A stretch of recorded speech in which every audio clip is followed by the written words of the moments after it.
Welcome back दोस्तों। मैं आपके सामने आज लेकर आ चुका हूँ परमानेंट सीक्रेट रिवील सीज़न 2 का पार्ट 8। हाँ दोस्तों, मैं आपके लिए पार्ट 8 लेकर आ चुका हूँ। और एक बात आपसे कहना चाहता हूँ कि दोस्तों, इस पार्ट को लाने में मुझे कुछ ज़्यादा देर लग गई। इसका कारण यह था कि मेरा फ़ोन ख़राब हो गया था, लेकिन अब कोई चिंता नहीं, क्योंकि मेरा फ़ोन अब सही हो चुका है। इसलिए मैं कोशिश करूँगा कि आपके लिए रोज़ वीडियो डाल सकूँ।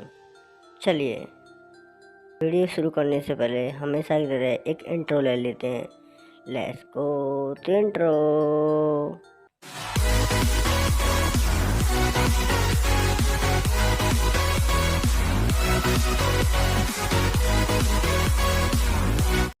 जैसा कि आपने पिछले बार एपिसोड में देखा था, एक आदमी जिसका नाम रॉन्ग होता है, वह पाको और परवेन की टीम को ब्लैकमेल करके अपने कब्जे में ले लेता है। और उस आदमी के साथ डॉक्टर ऑक्टोपस भी साथ में होता है। और वहाँ पाको को पता चलता है कि परवेन को जहर देने वाला कोई और नहीं, वह डॉक्टर ऑक्टोपस था। वह परवेन को इसलिए मारना चाहता था क्योंकि उसकी वजह से ही उसका दुनिया भर राज करने का प्लान फेल हो गया था। उसने परवेन को बिना परवेन सेट के एक मामूली बच्चा समझा, जिसकी कीमत उसे चुकानी पड़ी। सीन शिफ्ट होता है परवेन पर। परवेन पाको की रोबोट के साथ था, तभी उसके बेस पर आवाज़ आती है। वह परवेन का परमानेंट सेट था, क्योंकि पाको ने जब परमानेंट सेट उतारा था तो उसने वह परमानेंट सेट रोबोट को दे दिया था। रोबोट थोड़ी दूर जाने के बाद वह जैसी बैच उठाती है और कहती है, क्यों पाको, क्या हुआ? मैं मिस्सो के साथ डेट पर आई हूँ, और ये सब जानने के बावजूद भी तुम इस समय कॉल क्यों कर रही हो? और उस तरफ से रॉन्ग कहता है कि मैं रॉन्ग बोल रहा हूँ, पाको नहीं। और मुझे माफ़ करना कि मैंने आपकी डेट खराब की, मिस मेरे। मिस मेरी कहती हैं, तुम कौन हो और तुम्हारे पास पाको का बैच कहाँ से आया? पाको कहाँ है? रॉन्ग कहता है, आप चिंता मत कीजिए, पाको एकदम ठीक है, मेरे पास सेफ है। मुझे सिर्फ परमेंट चाहिए। मुझे आपको कुछ समझाने की ज़रूरत नहीं है। मैं बस सिर्फ परवेन नंबर 1 को चाहता हूँ। मुझे परवेन नंबर 1 चाहिए, और मैं ही हूँ जिसकी वजह से परवेन को जहर दिया गया था। फालतू समझाने का टाइम नहीं है मेरे पास।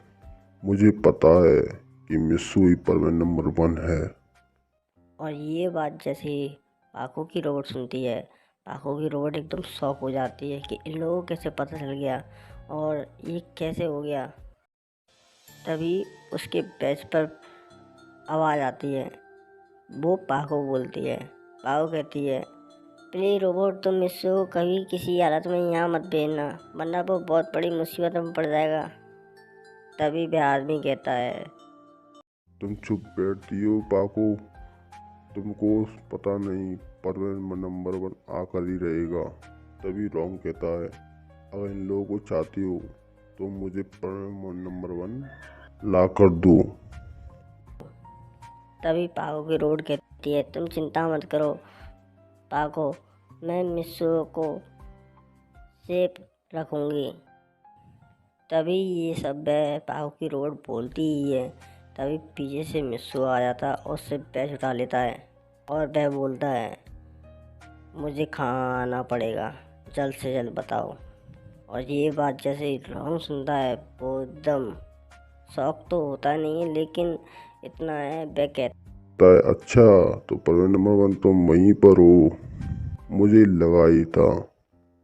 देखो परवेन नंबर 1, मुझे नहीं पता कि तुम मेरे बारे में क्या सोचते हो क्या नहीं, पर मैं तुमको एक बात बताता हूँ।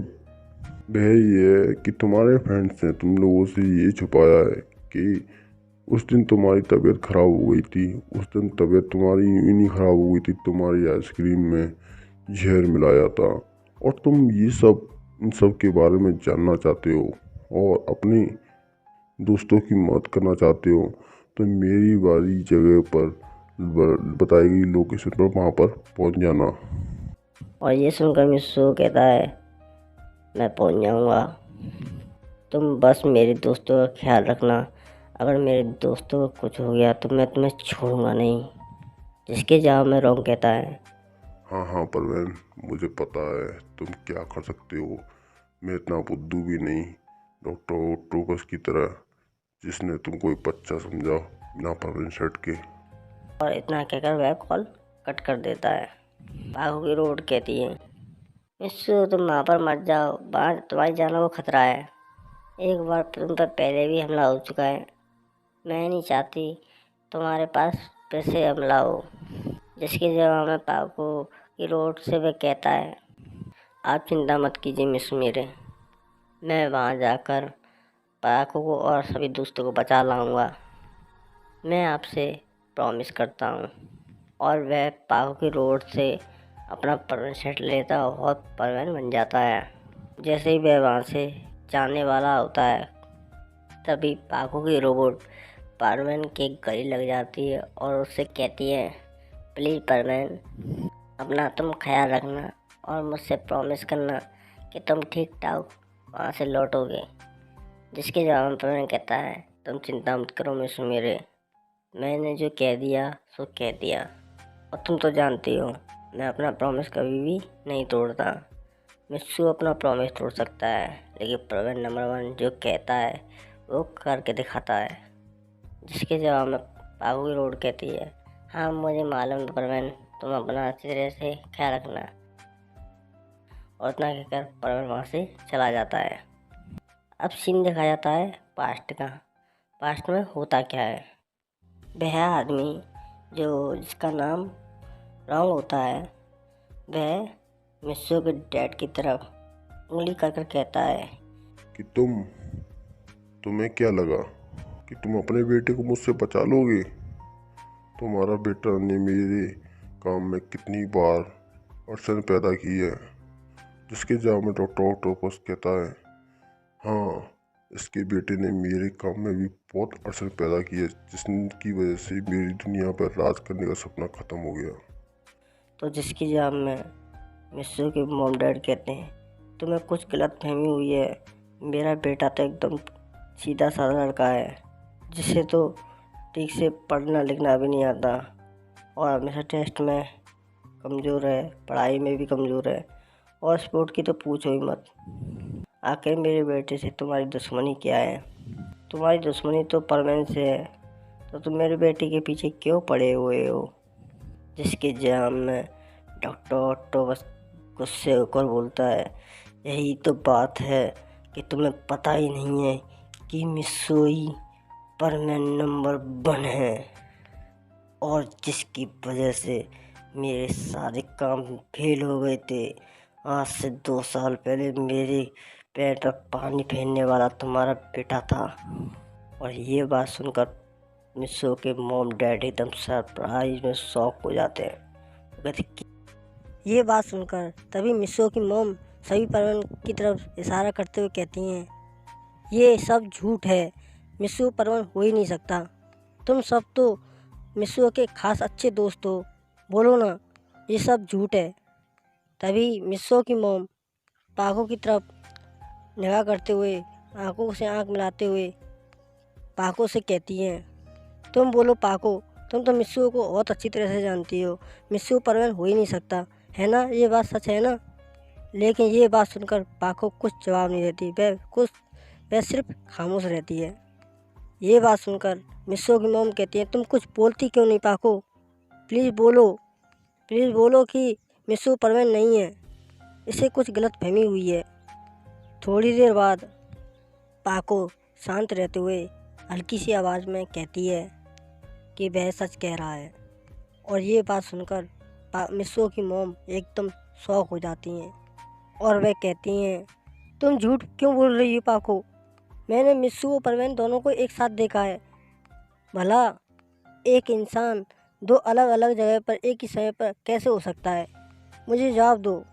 जिसके जवाब में पाको कहती है, सच बात तो ये है कि मिस्सू ही परवीन है और हम सब परवीन के पास अपने खुद का एक पर्सनल कॉपी रोबोट होता है जो हमारी ड्यूटी के बाद वो हमारी जगह लेते हैं, जिससे कि हमारी आइडेंटिटी सबके सामने रिवील ना हो। आपने जिसको देखा वह मिस्सू नहीं बल्कि मिस्सू का कॉपी रोबोट है। जब मिस्सू परमानेंट बनता है तो वो अपने रोबोट को एक्टिवेट कर कर उसे मिस्सू बना देता है। वो केवल शक्ल सूरत में ही नहीं बल्कि उसकी आदतें भी मिस्सू से मिलती जुलती हैं, जिस वजह से उसे पहचान पाना बहुत ही मुश्किल है। उसे आसान शब्दों में उसे पहचानना है तो उसकी नोज कुछ रेड कलर की सी होती है, जिससे असली मिस्सू और असली रोबोट में पहचान की जा सकती है। ये सोचकर मिस्सू की मोम को भी विश्वास हो जाता है कि हाँ, इसका मतलब कि मेरा बेटा ही परवीन है। और मैं इतने दिनों से परवीन और मिस्सू का कंपेयर करती थी और उससे चिढ़ाती रहती थी कि तुम परवीन की तरह बनो, तुम परवीन की तरह बनो, जबकि मेरा बेटा ही परवीन है और सभी लोगों का आइडल और एक सुपर हीरो। तो जिसके जवाब में वह कहता है, मिस्सू के डैड कहते हैं, तो इसका मतलब तुम इसलिए पड़े हो मेरे बेटे के पीछे क्योंकि वह परवीन है। लेकिन मेरे समझ में एक बात नहीं आई। परवीन को आए हुए करीब 3 से 4 साल हुए हैं और तुम मेरे बेटे को पहले से यहाँ से करना चाहते थे। इसका मतलब कि इसमें भी जरूर कुछ बात है, लॉन्ग कहता है। तो अब आई ना तुम्हारे दिमाग में कुछ बात समझ में। मुझे लगता था कि तुम एक नंबर की बुद्धि बेवकूफ हो, लेकिन तुम तो काफ़ी होशियार हो। चलो मैं तुमको बता ही देता हूँ कि आखिर मैं तुम्हारे बेटे को क्यों जिंदा हासिल करना चाहता था। फिर वह कहता है, तो ये बात है आज से करीब 200 साल पहले की, जब यहाँ पर पूरे जापान शहर में शांति से पहले यहाँ अमन चैन नहीं था। और इसका मेन कारण था रेडीज। रेडीज कोई एक इंसान नहीं था बल्कि एक तरह से एक चलता फिरता एक शैतान था, जिससे हर कोई घबराते थे, लोग उससे डरते थे, क्योंकि रेडीज से जो भी टकराता था वह उसको मार देता था। कि रेडीज एक राक्षस था और उसके पास कई सारी पावर थी और वह अपनी मर्जी से किसी को भी पत्थर भी में बदल सकता था, इसलिए हर कोई उससे घबराता था। लेकिन एक दिन उस शहर में एक लड़का आया और उसने उस रेडीज को उसी को पत्थर में बदल दिया।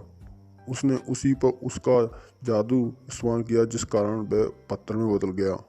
और वह लड़का बहुत बड़ा चोर था। लोगों ने ये सब जाने परवाह किए कि वह एक चोर है, लेकिन ये भी जाना कि उसी की वजह से उन लोगों को उससे छुटकारा मिला, इसलिए वह उसे एक हीरो मानते थे। और समय के साथ साथ उस लड़के ने धीरे धीरे चोरी करना भी बंद कर दिया। वह चोर बहुत अच्छा था। वह चोर इसलिए अच्छा था क्योंकि वह चोरी जो भी किया करता था वह उसे गरीबों में बांट दिया करता था। अब सीन दिखाया था रॉन्ग का। रॉन्ग कहता है, मेरे पूर्वज रेडीज के वंशज थे और मैं उन्हीं का वंशज हूँ और मैं सिर्फ उनको आज़ाद कराना चाहता हूँ। और उनको आज़ाद कराने का सिर्फ एक ही तरीका है कि वह लड़का स्वयं अपनी मर्जी से इस पत्थर में गड़ी हुई तलवार को निकालेगा, तभी रेडीज आज़ाद होगा। और रेडीज एक बार आज़ाद हो जाए उसके बाद तो ये पूरी दुनिया सिर्फ हमारी है। तभी मिस्सू के डैड कहते हैं, लेकिन वह 200 साल पहले की बात है और शायद तुम्हें पता नहीं, ये लड़का शायद ख़त्म भी हो चुका होगा क्योंकि ये साल पहले की बात है, तुम समझते नहीं इस बात को। तभी रॉन्ग कहता है, यही तो तुम्हें गलतफहमी है कि वह लड़का ख़त्म हो गया, क्योंकि वह लड़का कोई और नहीं, वह लड़का खुद मिस्सू है, वो तुम्हारा बेटा। और यही कारण था मैं उसे पाना चाहता था। ये बात सुनकर मिस्सू को डैड कहते हैं, क्या ये लेकिन ये कैसे हो सकता है? तभी मिस्सू के डैड कहते हैं कि तुम ये कैसे कह सकते हो कि वह लड़का मिस्सू ही है? तुम्हारे पास इस बात का क्यों कोई प्रूफ है? जिसके जवाब में रॉन्ग कहता है, मेरे पास प्रूफ नहीं होता तो मैं तुम्हारी लड़की के पीछे क्यों पड़ता। मैं साबित कर सकता हूँ कि वह लड़का मिस्सू ही है। आज से करीब 200 साल पहले जिसने लेडीज़ को हराया था। मेरा मानना है कि जिस लड़के ने लेडीज़ को हराया था, मुझे उसी इतिहास में से मुझे मिस्सू की पुरानी तस्वीर मिली। यहाँ सारे लोग मिस्सू को उठाते हैं क्योंकि मिस्सू सबका हीरो है। मैं पिछली ज़िंदगी में कोई और था और इस ज़िंदगी में कुछ और। जिसके जवाब में मिस्सू के पापा कहते हैं, मिस्सू के डैड कहते हैं, एक शक्ल के कई लोग होते हैं, लेकिन तुम ये कैसे कह सकते हो कि मेरा बेटा ही मिस्सू है, वही लड़का है जिसने रेडी को हराया था? जिसके जवाब में रॉन्ग कहता है, शेर की पहचान उसके दाढ़ से होती है और उस लड़की की पहचान करनी हो तो उसके कारनामों से होती है। क्योंकि उस लड़के के कारनामे कुछ इस तरह से हैं जिन्हें मैं एक लफ्ज़ में बयान नहीं कर सकता, लेकिन तुम कहते हो तुम्हें पता देना चाहता हूँ कि वो कैसे। मैंने मिस्सू पर नज़र रखी और नज़र रखकर मुझे पता चला कि मिस्सू ही परवीन है और परवीन बनकर वो कई ऐसे काम करता है जिन्हें कोई सोच भी नहीं सकता। वह लोगों की मदद करने के लिए अपनी जान की बाजी भी लगा देता है और कई बार दोस्तों की छोटी छोटी मदद करने के लिए वह किस हद तक चला जाता है वह खुद आप सोच भी नहीं सकते। इसके बारे में सिर्फ सारे परवीन जानते हैं। तुम तो मिस्सू के मॉम डैड हो। तुम लोगों को आज तक नहीं पता चला कि मिस्सू करता क्या है। मिस्सू वो कर सकता है जो कोई भी नहीं कर सकता और ये सारी खूबियाँ उस लड़के के अंदर होती हैं जो इतिहास पढ़ने वाला नहीं बल्कि रचने वाला होता है, जैसा कि परवीन या तुम मिस्सू भी कह सकते हो। और कुछ जानना चाहते हो या और कोई सबूत चाहिए तुमको? तभी वहाँ पर परवीन आ जाता है और परवीन लैंड होता है तो उसके आदमी कहते हैं कि सर परवीन आ चुका है। तो जिसके जवाब में रेडी कहता है, आ गया तुम्हारा बेटा, और एक बार तुम्हारा बेटा मेरे काम कर दे उसके बाद तो मैं इस पूरी दुनिया पर राज करूँगा और वह तुम्हारे बेटे के ज़रिए मैं पहले उसे लेडीज़ को आज़ाद कराऊंगा और उसके बाद सारे परवीन भी मिलकर मुझे हरा नहीं सकते। हाँ हाँ हाँ, मैं पूरी दुनिया पर राज करूंगा, देखते हैं कौन रोकता है मुझे। और वह वहाँ से इतना कहकर चला जाता है। लॉन्ग परवीन के सामने आता है और कहता है, कैसे हो परवीन नंबर 1? वेलकम, मैं तुम्हारा ही वेट कर रहा था। और इसी के साथ ये पार्ट यहीं समाप्त होता है। नेक्स्ट पार्ट में आपके साथ मैं बहुत जल्द पेश करूँगा, इसलिए गुड बाय, सायनारा। और आप लोगों को कुछ बताना चाहता हूँ कि अगर आपको ये पार्ट अच्छा लग रहा है या कैसा भी है तो उसमें कमेंट सेक्शन में कमेंट करना ना भूलें। Okay, goodbye, sayonara.